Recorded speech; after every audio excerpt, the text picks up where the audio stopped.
The views expressed on Science for the People are not necessarily the views of this station, its affiliates, sponsors, or advertisers. This week on Science for the People, we're looking at population and politics and what we can do to make human life on Earth more sustainable.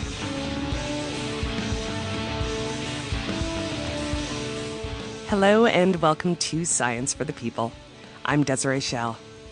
A little later on, we're joined by Dr. Chris Tyler, Director of the UK's Parliamentary Office of Science and Technology, to find out what he thinks scientists need to know about the policy-making process. But first, we're going to look at one of the most important economic, environmental, and political challenges facing the human species: our ever-growing population and the effect we're having on the planet that we share. I'm joined by Alan Weisman, award-winning journalist, a senior producer for Homeland's Productions, and the author of The World Without Us, an international bestseller translated into 34 languages. He's here to talk about his newest book, Countdown: Our Last Best Hope for a Future on Earth. Welcome, Alan. My pleasure. Thanks for having me. Now, one of the main concepts in your book is that this will likely be the century that determines what the optimal human population is for our planet. So first off, what do you mean by optimal human population? How many people can be on this planet without seriously destabilizing it? I sometimes refer to it a little more colloquial in the book, without capsizing it or tipping it over. And I think everybody gets the meaning. Throughout most of human history, human population stayed quite stable, and it was really quite low. Just like any other species, if we ever got too numerous, nature would knock us back. But then, beginning in the 19th century with medical advances, and in the 20th century with increased food production, we learned how to cheat on Mother Nature. Our population suddenly doubled and then doubled again, and we have an abnormal growth rate and an abnormal population that to us feels quite normal because we were born right into the middle of it. But nature is starting to react seriously to our presence on this planet. And eventually, one way or another, I think the population is going to have to come back down to something that's more in balance with the rest of the ecosystem. I wrote this book hoping that we can bring the population down gracefully and not painfully and not coercively, as opposed to letting nature do it to us, which can get pretty brutal. So then what makes you say that this will be the century that determines what that optimal human population is? Because we're seeing things happening now that are totally unprecedented in the history of our species. For example, the amount of carbon dioxide in the air, which is directly related to how numerous we are right now. That amount of carbon dioxide has not been seen percentage-wise for 3 million years. It also was about the same about 15 million years ago, and in both cases, the seas were 80 to 100 feet higher than they are today. Now, that's not going to just be chipping away at coastlines. That's going to be rearranging geography, at least in our terms, particularly when you consider that two-thirds of the human population lives within a couple hundred miles of coastlines. Most of our economy is based on port cities that are at or near sea level. These are significant things. There's also the fact that in order to grow enough food to feed us all, we're now taking up 40% of the non-frozen terrestrial planet. It doesn't leave a lot of room for other species. And it's not just that these other species are kind of nice to have around because they're fun to look at, or if they're birds, they sing to us. It's because they provide vital services to us, without which we wouldn't have all that food in the first place, plus an awful lot of other things that we need, such as dependable supplies of water that disappear when the forests are all cut. So is there anybody at this point that is of the position that population is not an issue? Yeah, I hear it argued from about 3 different directions that this isn't a problem at all. One that comes to people's mind immediately is religion, and there are either extremists in some religion, or sometimes there's an entire religion, such as Catholicism, that argues that this is God's plan for us to be fruitful and to multiply, and that to go against God's plan is never a good idea. That's called sinning. I would point out, though, that Catholic Church, there's sort of two ways to look at it. You can look at the 1,000 men that live in the 110-acre Catholic country called Vatican City who come up with the decisions, or you can look at the greater Catholic population in the world. In my country, the United States, 98% of Catholic women either use or have used contraception. Vatican City itself is surrounded by a country with one of the lowest fertility rates on the planet, Catholic Italy. I go to Italy in this book. I go to 21 countries in this book. And one of the reasons that Italy has such a low fertility rate is that they are one of the most successful countries on earth in terms of educating women. I think more Italian women per capita have graduate degrees than anywhere else. And education turns out to be the best contraception of all. On the average, worldwide, rich country, poor country, you get a girl through high school, and particularly if you get her into college, they will defer their childbearing until their studies are over. And then they've got skills to lead an interesting and useful life, economically helpful to their family. They want to have kids, perhaps, but generally, on the average, they will hold it to two or fewer. And if we were doing that worldwide, that would be pretty advantageous to have a population that isn't growing because two children produced by two parents, the population doesn't grow, and we'd have all these educated women. That would be very helpful.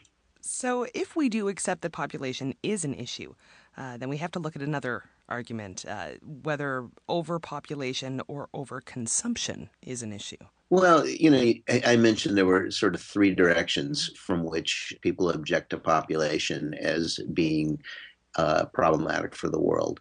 And one of them is the one that you just raised. People who say, but it's not overpopulation, it's overconsumption. Well, I have a couple responses to that. First of all, they're right that it is overconsumption, but you can't say that it's either or because who on earth is doing the consuming? The more people that we have on the planet, the more consumers there are. The second concern I have about that is there don't seem to be any condoms for consumption. Everybody that I know who is trying very hard to reduce their consumption, if you stand back and look at us as a species, they're having a huge impact on the planet. I mean, you and I are talking to each other right now through the benefits of electricity.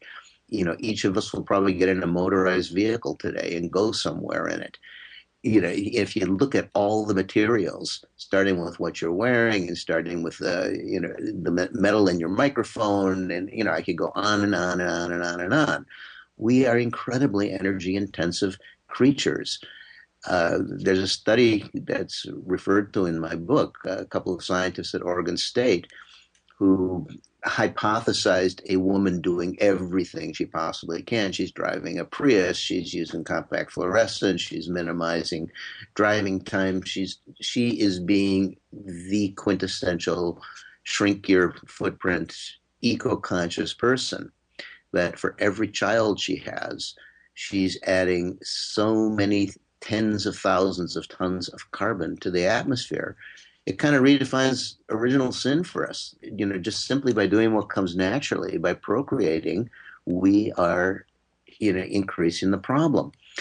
And the other aspect of overconsumption is people say, well, it's the rich countries on earth that are doing it. Most of the population growth is in the poor countries on earth. Well, I go to a lot of the poorest places on earth in this book. And invariably, people are showing me, where the trees used to be because their increasing numbers have cut them down. And they need to be fed. Poor people don't live on proportionally less and less food without dying. As long as they're alive, they are having an impact on the ecosystem because they're using land, water, and plant life to feed themselves. And more of them are urbanizing. Now more than half the people on earth are living in cities. And I go to some of the poorest slums, and yet even in those poor slums, somehow they're managing to get a hold of cell phones. It's considered to be leapfrog technology and it's useful to their development. And they may be pirating electricity, but they're still plugging in their chargers at night, the same as you and me. And all this stuff adds up, particularly when suddenly our population is quadrupled. We're over 7 billion now, and if we keep going this way, we'll be nearly 11 billion by the end of the century. And I just don't think the world can hold us because it's not doing a good job of holding us now. So then are all countries dealing with population problems to a certain extent?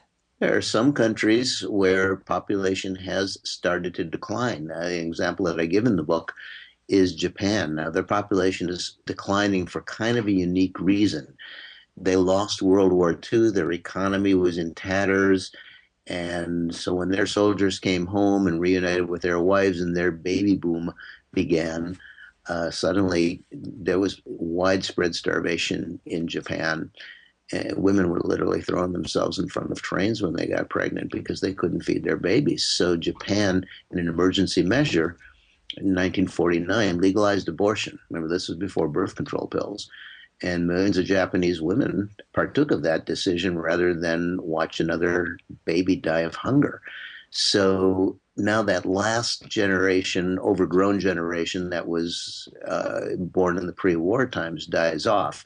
And by the way, you might recall that Japan started World War II because of population pressures on the islands. They wanted to spread into Manchuria, which is why they invaded, to relieve the population pressure that had built up. As that last generation now dies off, born pre-war, then you've got a much smaller baby boom generation taking their place. And Japan's population now is inexorably shrinking. But somewhere around 2060, they're going to be back at the World War II population numbers. And some Japanese economists, and that would be the third group who objects so much to the idea of population reduction, they're really terrified about this. You get traditional pro-growth economists, the ones who are constantly telling us that growth is the definition of a healthy community. Those economists like large populations for two reasons. First of all, more consumers for the products of capitalism. And second, because the more people there are, the cheaper labor is. You get a lot of poor people competing with each other for poor salaries.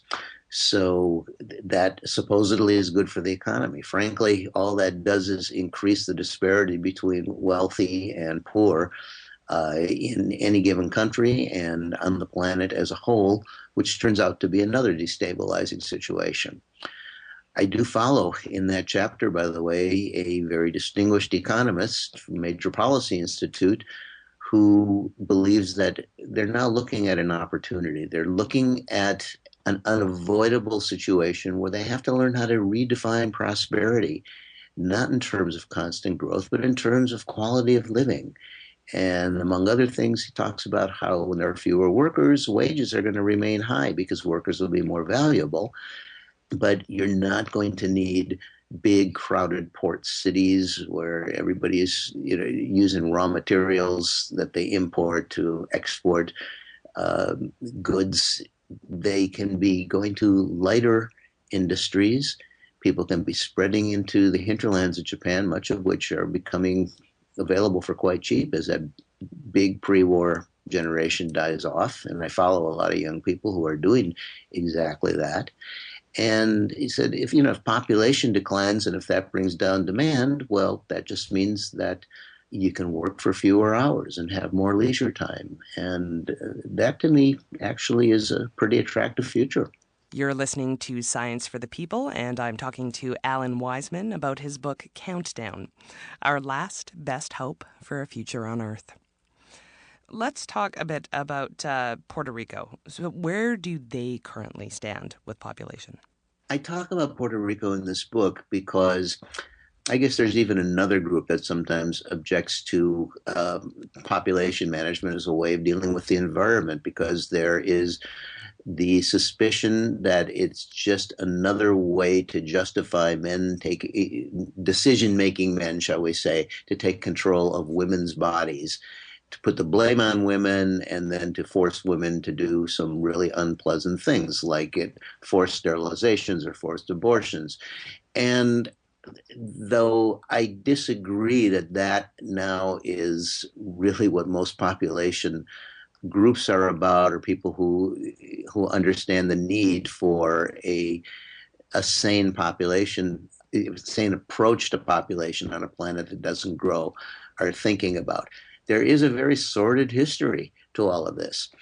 In the United States, that history began in Puerto Rico, which is an island that used to be part of the Spanish Empire, and then we liberated it along with Cuba in the Spanish-American War in 1898. But even though we gave Cuba its independence, sort of, we held on to Puerto Rico.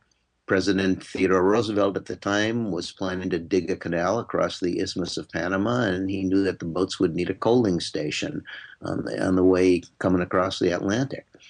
Well, Puerto Rico, when the United States got it, had just gone through a huge population spurt. They were 100,000 at the beginning of the 19th century, and then they were about 1 million at the beginning of the 20th century. And that population just kept growing. It's a small island. It's only 35 by 100 miles long. So the United States developed a health clinic system there, which was a good idea, but much of those clinics then were, if not forcibly sterilizing women, they were surreptitiously sterilizing women. Women would come in for one ailment, or they would come in to give birth to a baby, and they would leave with, the euphemism, having their tubes tied. And then in the 1960s, or the late 50s, when the birth control pill was invented, Puerto Rico was used as a laboratory to test estrogen levels. And the initial tests involved pills that had, more than 100 times the estrogen levels that safe birth control pills have today. And women got sick. A couple of women even died. It's an unpleasant story. Today in Puerto Rico, the phrase la operación has come to mean, having a tubal ligation. It's also become part of the culture. If you spend any time in Puerto Rico, you know that it's a beautiful place that happens to have traffic jams, even in the middle of the country, up in the mountains. And women don't want to have multiple children anymore. They want to stop at two. So over a third of Puerto Rican women have had a tubal ligation.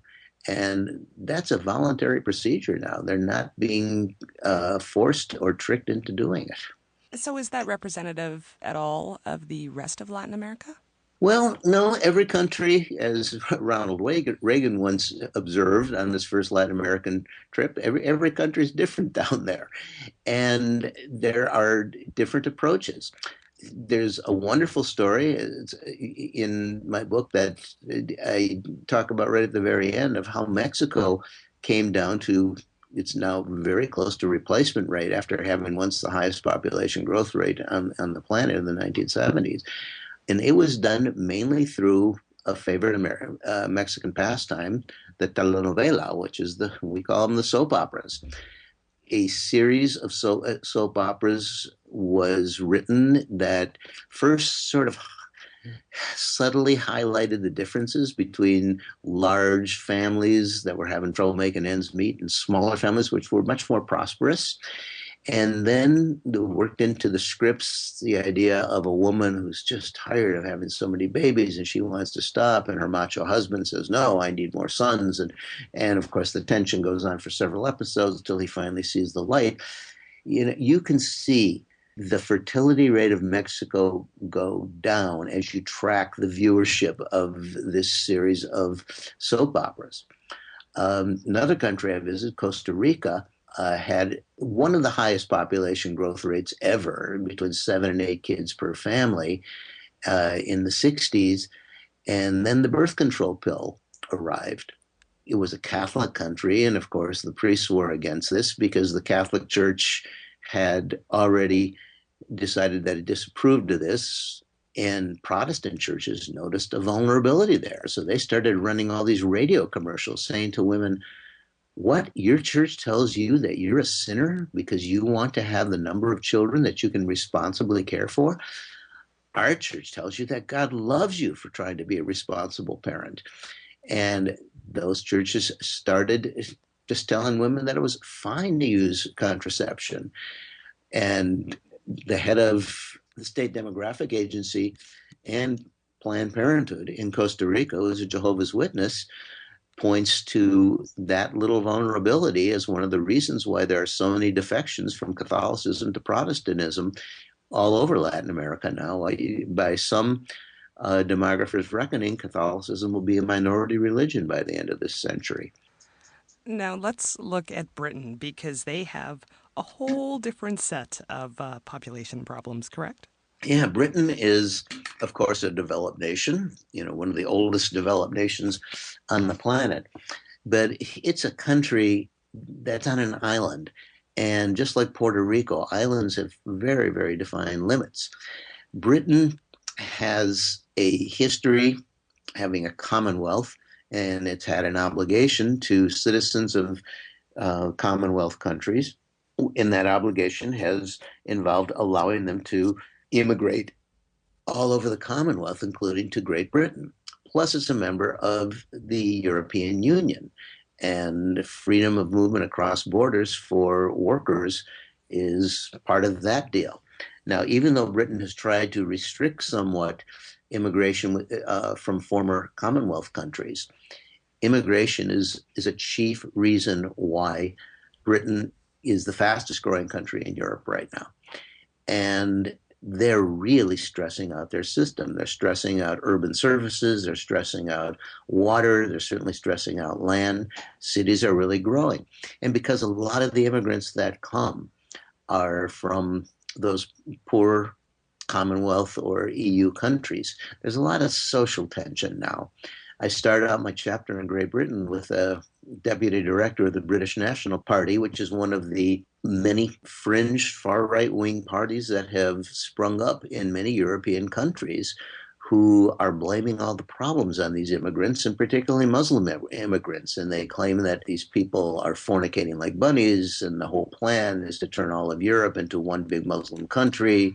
When the fact is, when I talk to Muslim women in Europe, turns out that once they get to Europe, they may have come from some large family back in, Pakistan or Bangladesh, but these girls have got an opportunity to educate themselves, and their plan is only to have a couple of kids, just like anybody else in Europe. I have to stress, because I get a lot of emails since Countdown has come out about people saying, well, you never talk about the immigration problem that we have here in the United States. Well, I do talk about it, but not in the terms that they want to hear it.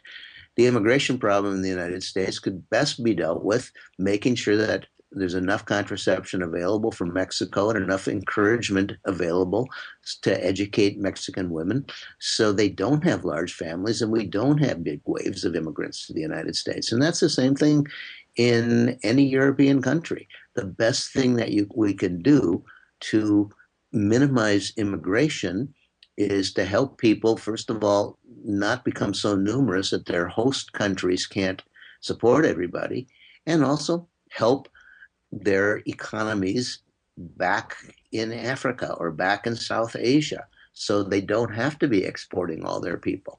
The reason that people have become one of the most important exports on this planet is because there are just so many of us now, and most economies can't support everybody. You're tuned in to Science for the People, and we'll be back with more of Alan Weisman and his book Countdown after this.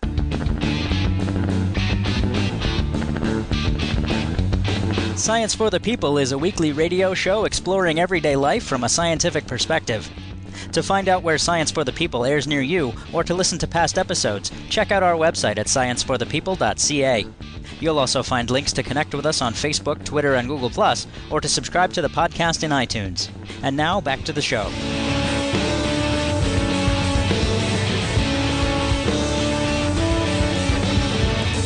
Welcome back to Science for the People.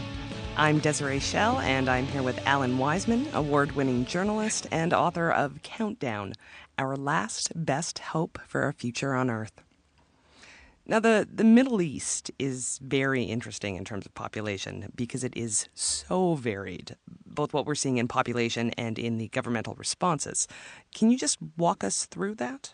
The very first place I went to research this book was a country that some call Israel and some call Palestine, because both sides, extremists, claim the entire thing. And, it's a country or a place where the extremists of both sides have been trying to outpopulate each other to be the majority in that country. And more than half of that place, if you've ever been there, is a sandbox. Water is a very, very precious commodity. And the idea of encouraging more and more people there, some ecologists, both Israeli and Palestinian, put it to me, is, that's really, really dangerous. Water wars were going on in Genesis when there were, just a few thousand people living there. To give you an idea of the numbers here, before the State of Israel was created, it was under British mandate, and British ecologists estimated the carrying capacity of the Holy Land at 3.5 million people. The founding Zionist first prime minister of Israel, David Ben-Gurion, argued that Jewish ingenuity could make the desert bloom, and he was convinced they could have at least twice that number there, 6 million people. Today, there's nearly 12 million people between the Jordan River and the Mediterranean, and at the rate they're growing, there's going to be 21 million by the middle of the century, and there's not going to be enough water. So Jewish ingenuity says, well, desalination plants use an awful lot of energy, and they create an awful lot of kosher sea salt that the world market can't absorb, and you can't throw it back in the ocean because it disrupts marine ecology. So there really are limits to what can happen there. And yet you just see the ultra-Orthodox having double-digit families to try to become the majority in the Israeli political system and to outnumber the Palestinians. As Palestine becomes more and more crowded, many young Palestinian women I talk to are refusing to have more than 2 kids now because they're living in such confined quarters. Nevertheless, there is a lot of momentum from those large families that Yasser Arafat of the Palestinian Liberation Organization was encouraging women to have to try to, again, outnumber the Jews. So it's a really unpleasant situation. Israel and Palestine have been in a very difficult situation for the whole world for so long. But very few people analyze this in terms of population, except for ecologists on both sides who I spoke to there. But then you have Iran. Yeah, and Iran is a really important example to us because whenever we start thinking of population, managing our numbers, what crops up in everybody's mind immediately is China and its infamous one-child policy. Everybody hates. Nobody wants government coming into our bedrooms and telling us what to do, or forcibly sterilizing women or aborting them, as some of the extreme cases unfortunately did occur in China over the years. Well, Iran is one of several examples I have in the book of countries who instituted policies that were totally non-coercive, non-draconian, voluntary. In Iran's case, they needed to deal with their population because directly after the Islamic Revolution in 1979, Iran was immediately invaded by Saddam Hussein of Iraq. He wanted to grab this oil-rich province on their border because he figured that the Iranians, having just given up thousands of years of dynastic rule, were somewhat disorganized and it would be easy pickings. And he had the backing of NATO. Then he had a lot of sophisticated weaponry. All Iran had was numbers. So the Ayatollah back then asked every fertile woman in Iran to get pregnant, to do her patriotic duty to help build a 20 million man army to defend themselves against the invaders. Well, 8 years later, when that war finally ended, the economists and the government realized that they had a huge problem because all these kids within a decade or so were going to be looking for jobs, and their economy would nowhere near be able to employ everybody. So they convinced the Ayatollah that they had to do something about this. So Iran reversed course, not wanting to repeat the Chinese situation, which had been going on for 10 years. They told people they could have as many children as they want, but they started to advertise the fact that smaller families get along better than large families. The only thing that was compulsory in their program was premarital classes, which frankly is a wonderful idea for anybody. Among the things that were discussed in them was how much does it cost to raise, feed, clothe, and educate a child? A fatwa was issued saying that there's nothing in the Quran that says that if wisdom dictates that you have the number of children you can responsibly care for. There's nothing against using any form of birth control, even up to having a vasectomy or a tubal ligation. And they made all those forms of birth control available throughout the country for free. I remember talking to a very devout Muslim woman, an OBGYN, who talked about how they would go on horseback, bringing surgical teams to the remotest villages to make sure that everybody had access to whatever birth control they chose. And once again, most important, they encouraged women to stay in school. Previously, only about a third of Iranian women were literate. Today, 60% of university students in Iran are female, and Iran came down to replacement rate. As you know, two people replacing themselves by having two children a year faster than China.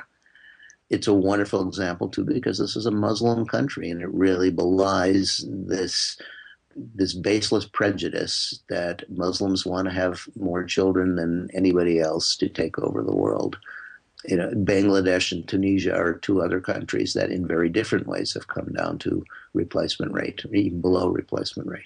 Well, since you mentioned China, so what has the result been of the one-child policy? Well, it's been mixed in that some things about it have been very successful and other things about it have been problematic, though ultimately useful because they've alerted us to what some of the pitfalls are of population management policies. There are probably 400 million fewer Chinese today than there would have been if they hadn't instituted the policy. And, you know, something that we forget, one of the reasons that they instituted that policy is that China went through the greatest famine in the history of our species. Nearly, some 40 million people died because they couldn't keep up with their population. Of course, there was mismanagement from Beijing during the Cultural Revolution that greatly contributed to that. But they were in a severe crisis. Now, the extremes, which I've referred to already, forced abortions, even infanticide, and particularly sexual preference infanticide or sexual preference abortion, are deplorable. And you still hear very, very occasionally about something like that. Usually it's some regional bureaucrat trying to make a quota. But adoption has been one of the ways that China has dealt with that, both foreign adoption, and we see all over, Canada, the United States, and Europe, young Chinese female faces for people who adopted. And also adoption is way up in China as well for people who want to have larger families, but have been restricted by the one-child policy to only one biological child. And, that law has actually been relaxed a lot over the past several years. Most Chinese refer to it as the 1.5 child policy now because there are so many exceptions to it. But this has been helpful to the world to realize that draconian authoritarian plans, are not very acceptable.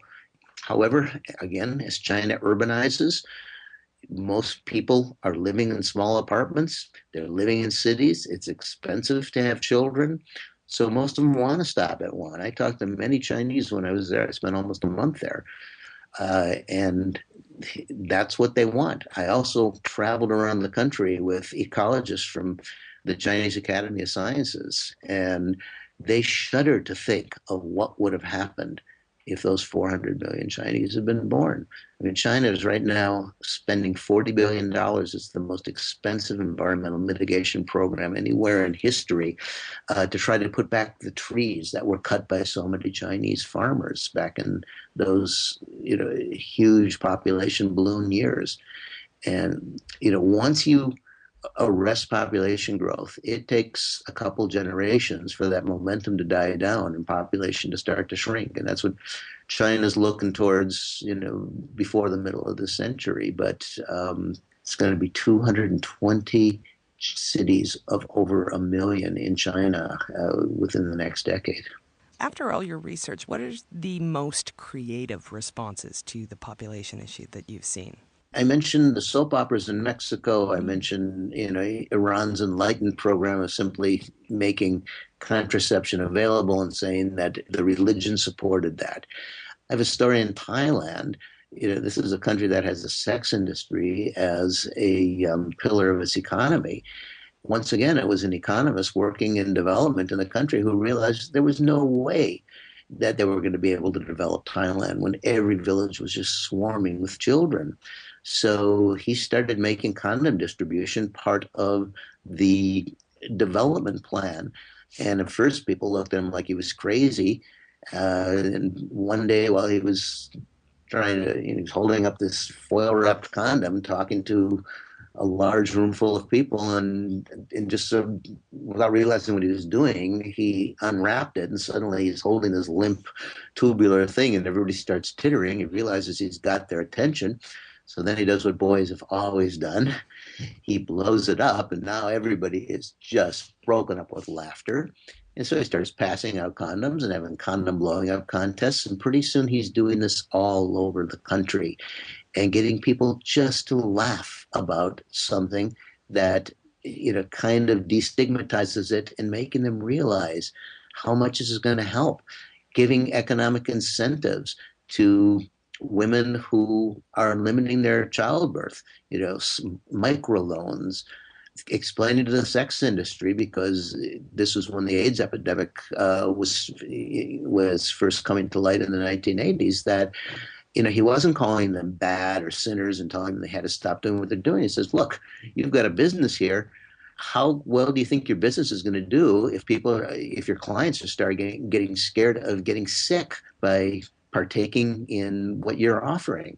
So he got the whole sex industry to adapt using condoms. And Thailand today has the best economy in South Asia. It's now considered one of the Asian tigers, and they have below replacement rate fertility. The important message that I came away from going to so many countries and seeing what worked and seeing what didn't work is that in every culture, and there's something in their history that permits, we say it in Judeo-Christian history, to refrain from embracing. There's a time for that. In our history, it came early in Genesis, where the patriarchs were all polygamous because they were trying to be fruitful and multiply and build a mighty nation, so they were more powerful than the Canaanites. But then, after Abraham, Isaac, and Jacob came Joseph, one of 13 kids, who realizes that there was going to be a time of scarcity.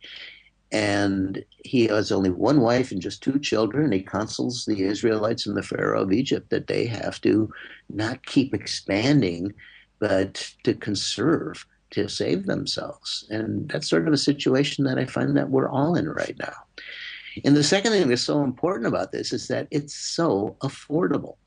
To provide universal contraception all over this planet would cost less per year than the United States was spending per month in Afghanistan and Iraq during much of the last decade. I mean, it's about $8.1 billion, and that's just totally affordable. It's one of the most affordable things that we can do right now to help the environment from not suddenly exploding into an atmospheric and a marine situation, because we're changing the chemistry of the seas, that is so unprecedented in human history that we don't know if it's going to continue to be able to support human life. Alan, thanks very much for being here. Well, I thank you. I hope this has been helpful. Absolutely. You can find a link to Alan Weisman and his book, Countdown, Our Last Best Hope for a Future on Earth, on our site at scienceforthepeople.ca. And we'll be back with Dr. Chris Tyler to talk about the top 20 things scientists need to know about making policy right after this. On the next episode of Science for the People, we're looking at some ordinary life experiences that harbor extraordinary science and math. Filmmaker and author Simon Singh joins us to talk about his book, The Simpsons and Their Mathematical Secrets. Mathematician Christopher McKinley shares his experience using statistics to hack online dating. And we'll talk to culinary columnist J. Kenzie Lopez-Alt about the science of the perfect chocolate chip cookie. That's next week on Science for the People, on your local radio station, or online at scienceforthepeople.ca. Welcome back to Science for the People. I'm Desiree Schell, and my next guest is Dr. Chris Tyler, Director of the UK's Parliamentary Office of Science and Technology. He also sits on the board of the Campaign for Science and Engineering. Thanks for being here, Chris. Pleasure. Now, you wrote what I think was a wonderfully productive article for The Guardian titled The Top 20 Things Scientists Need to Know About Policymaking. Now, you wrote that in response to another article, correct? Yeah, sure. It was written by three academics, two of whom I actually know very well, David Spiegelhalter and William Sutherland from University of Cambridge.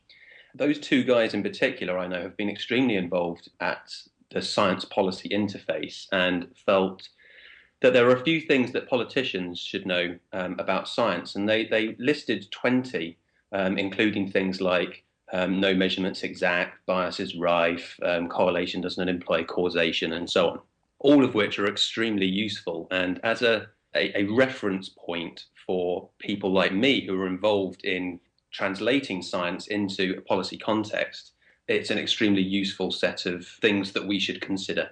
So what exactly provoked an article from you in response? Normally when I read these things, scientists commenting on what politicians should know about science, I end up getting extremely frustrated because they tend to come from a position of assuming that scientists are the experts and politicians are just ignorant people wading around in this mist of policy making, not really knowing where they're going. In reality, that's not how things work at all. Now, this article wasn't like that. It was extremely productive. But immediately I thought, well, actually, that would be really useful to list top 20 things that scientists should stand to know about policy. Policy is an extremely complicated space, every bit as complicated as the scientific world. And assumptions from people outside policy that they understand how it works are not necessarily productive. In your article, you say, all too often, scientists blame politicians for failures when science meets policymaking.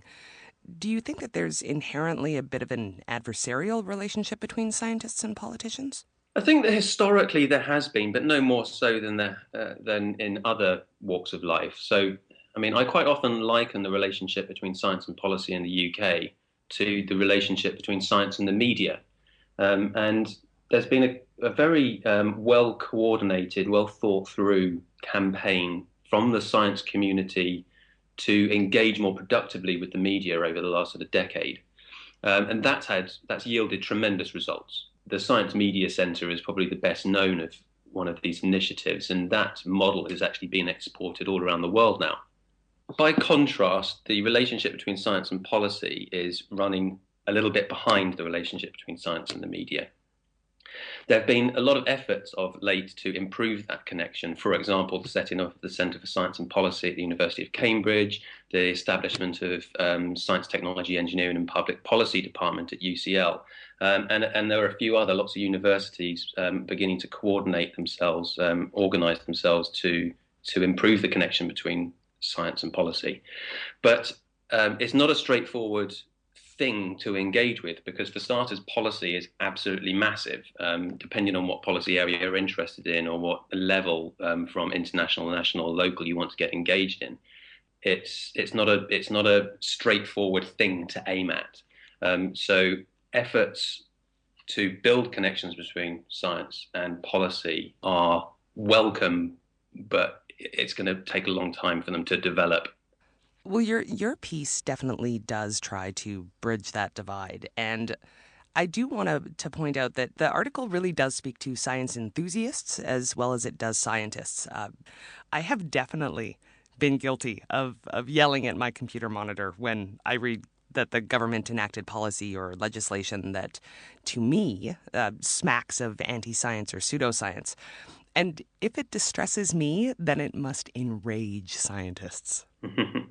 So let's talk about a few of these 20 points that you wrote about, starting with making policy is really difficult. Doesn't that go without saying? You'd think it would, but the number of times I've heard this decision is really straightforward, or making such and such a decision is really obvious. If I had a quid for every time I heard that, I'd be a wealthy guy. Yes, I think it goes without saying, but sometimes you have to make the obvious point. A lot of people seem to think that making policy is straightforward and that they could do it better. But the reality is it's a tough thing to do. Another point that I wanted to talk about was policymakers can be expert too. This is a particular thing for researchers, I think, because part of being, say, an academic at a university, part of your job is to be expert. You are paid to be the world expert in whatever it is that you do. So the science community as a whole, in its endeavour to build knowledge, has built up an extraordinary base of expertise, in inverted commas.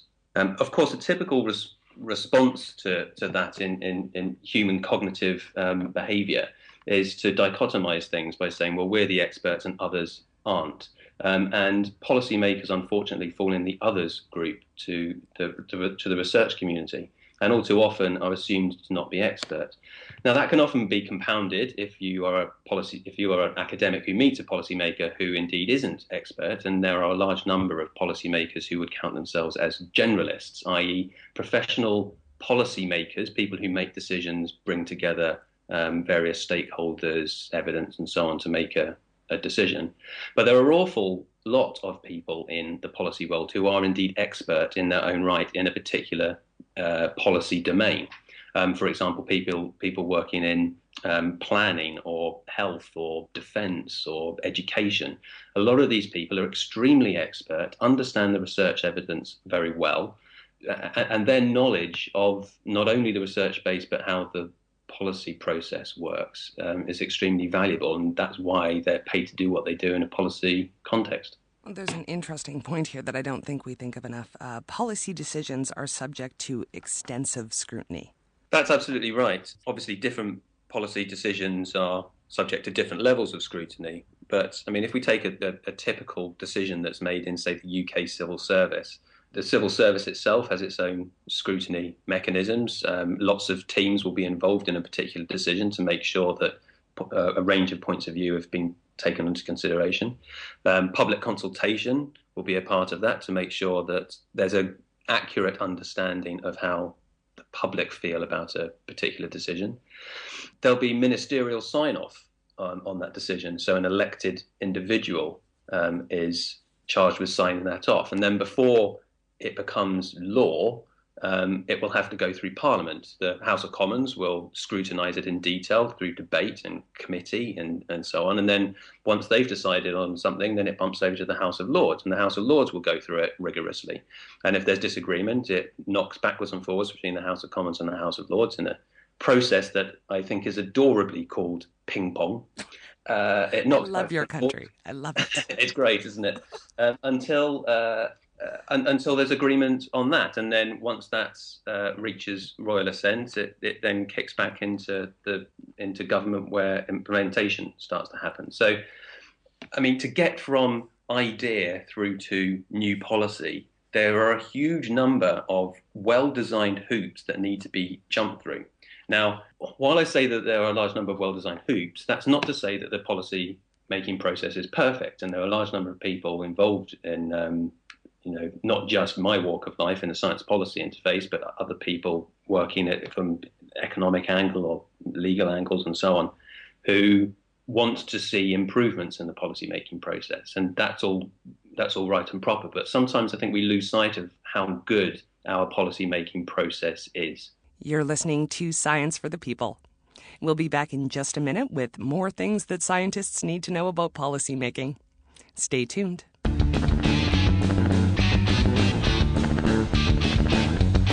Every week on Science for the People, we take the latest in scientific progress and relate it to people. Our friends, our families, our communities, and our society. And we give researchers, authors, and journalists the time to talk in depth about what matters to them. If you love science but aren't satisfied with sound bites, join us again next week for Science for the People on your local radio station or online anytime at scienceforthepeople.ca. Welcome back to Science for the People. I'm Desiree Schell, talking to Dr. Chris Tyler, Director of the UK's Parliamentary Office of Science and Technology, about the top 20 things scientists need to know about policy making. Now, I notice that within all the discussion about how a policy is introduced and all the different bodies that are involved, you didn't mention science. And that brings me to your other point. There is more to policy than scientific evidence. That's absolutely right. Science isn't the only part of the policymaking process. There are a huge number of things that policymakers have to consider when making a decision. I mean, we live in a democracy, so public opinion is right up there as being extremely important. And actually, of course, if you think about it more deeply, an effective public policy will need in some way public approval for it to be of value. So that's one. Then there are legal constraints. You know, in the UK, for example, we're constrained by our own legal framework and the framework set down by the European Union. And that can't be ignored. It's extremely important. And there are a host of advisors working in that context, in the legal context, whose influence on the policymaking process is rightly influential.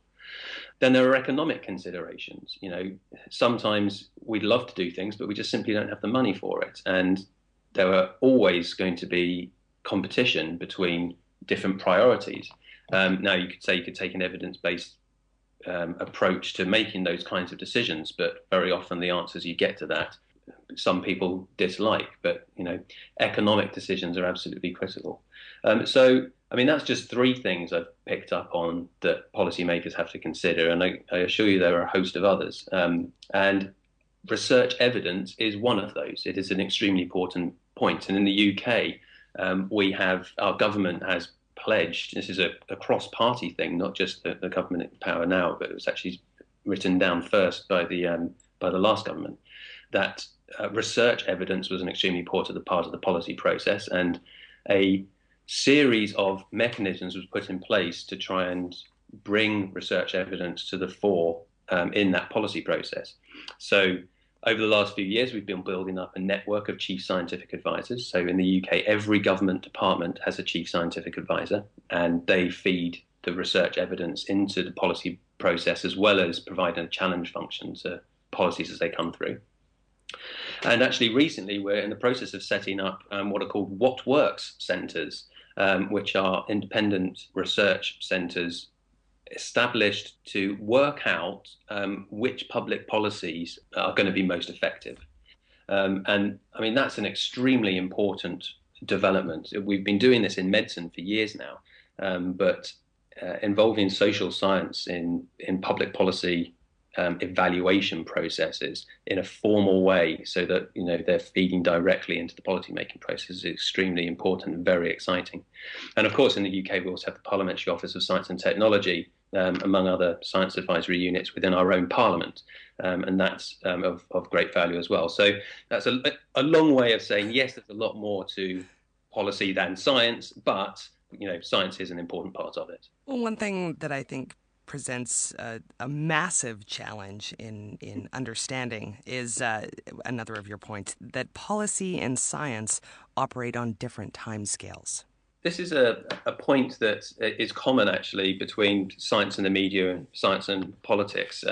If anything, science and the media timeframes are even more incompatible. If you're a journalist and you want to talk to a scientist, you need to hear back that day. I mean, otherwise, forget it. They'll talk to somebody else. Policy, it's not a million miles away from that. The timeframes are slightly more flexible, but, you know, scientists typically work on much longer timeframes. You know, if you set out on trying to answer a research problem, it can take years to get to the answer, certainly months. But policymakers need to make decisions quite quickly. And it's important that the research community understands that and responds accordingly. And that leads directly to your other point. We need more research is the wrong answer. Yes. Actually, it isn't always the wrong answer, but that was quite a nice heading for the time to grab people's attention. Obviously, more research is quite often the answer, but there was a context to this. If a policymaker talks to a scientist and says, hi, we need your best understanding of the research evidence relating to a particular problem, the wrong answer is, I don't know, we need more research. The reality is that there is, in a large number of areas, quite a lot of research upon which a researcher can make an educated summary. And that is what the policymaker is asking for when they say, what does the research evidence tell us? Now, it may be that more research is needed, and researchers should be influenced by the decisions that policymakers are having to make and go away and research those. But the first response should be, in answer to the question, what do you know about X, Y, and Z, should be, here's what we know. Here's the stuff we're not sure on, and here's the stuff we don't know. It shouldn't be, well, here's the stuff we know, but we need a ton more research, give us another grant. That just gets policymakers' backs up, and it happens all the time. But this is terribly problematic if indeed more research is required. I'm not saying that more research shouldn't take place, and policymakers aren't completely closed off like that. I mean, I'm exaggerating for effect, but the phrase more research is needed is overused. There's no doubt about that. And I think picking and choosing when research is absolutely critical and needs central policymaker involvement is a tough decision. I would much rather that researchers, when they were asked for advice, gave the advice and then went away and talked directly to the research councils and said, hey, I've been talking to policymakers. There's actually a bunch of stuff here we're not quite sure about, and we could really do with some more research on it, and engage at that level rather than immediately responding to the politician, for example. Yeah, well, we're not sure, we need more money. Right. Well, then, to you, what would the ideal relationship look like between scientists and policymakers? That is an extremely good question. I don't know what the relationship between science and policy is going to look like in 10 years' time, let alone 20. But there are a number of things that I think would mark that the evolution of the science-policy relationship has been a success or failure. One thing I would love to see is a larger number of policymakers understanding that the research process, the scientific method, offers something qualitatively different from other kinds of input into the policymaking process. At the moment, there are quite a large number of policymakers who see science as just another voice. And in some ways, it is just another voice. There are other important factors, but the kind of knowledge that is derived from science is different from knowledge in other areas. And I think that's extremely important. And the evolving relationship between science and policy, I hope, will improve that. Another thing that I think would really mark out this evolution as a success would be if the research community, not individual researchers, but the research community as a whole, were more involved in the policy making process at an early stage. Quite often, the science community plays a challenge role. Policies get put forward and they say, that's really not going to work. And while that's useful and that should continue, the fact that the policy was even announced, which it turns out isn't going to work because we've got some evidence to show that it's not going to work, that's a problem. And engaging the research community early in the policy process, I think, would be a really good marker of success. Chris, thanks very much for being here. Thank you. It's a pleasure to talk to you. And we've linked to Chris Tyler's Guardian article, Top 20 Things Scientists Need to Know About Policymaking, on our website at scienceforthepeople.ca. And since you're there already, please click the links to Twitter, Facebook, Google+, and iTunes, which will do precisely the things that you think they will. Thanks for listening, and see you next week on Science for the People.